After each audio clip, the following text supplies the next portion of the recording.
you ever noticed this, that in this increasingly godless society that we're in today, it seems that as if our voices are silent, that it's even harder today to make a stand for the Lord. And it seems harder for us Christians to make a stand because it feels like we're in that minority, right? But brethren, even still, stand strong when there's no one around you. Stand strong even when there's no one around you.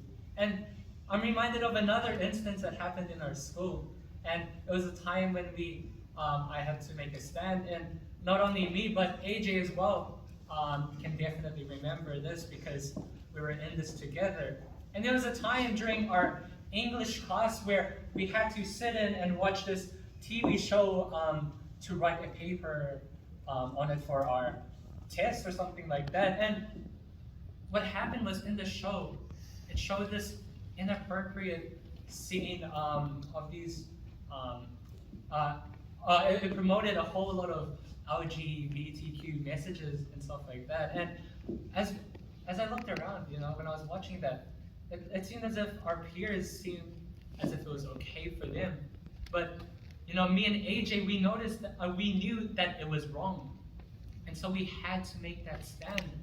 And for us, me and AJ, what happened was it was scary for us because we had to confront our teachers about it. We had to confront the head of the English department in regards to that. And it was scary because the person that we were confronting was actually my teacher, who was actually in charge of the LGBT group in our school.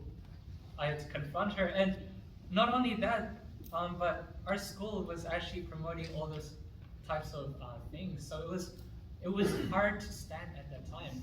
But yet, even so, me and AJ had to make that stand. And if it was hard for me and AJ to make that stand in high school, right? How much more is it for many of our young people today? Many of our young people today who's in public schools, or maybe even when they're out of home in university or something like that. It's really hard for them.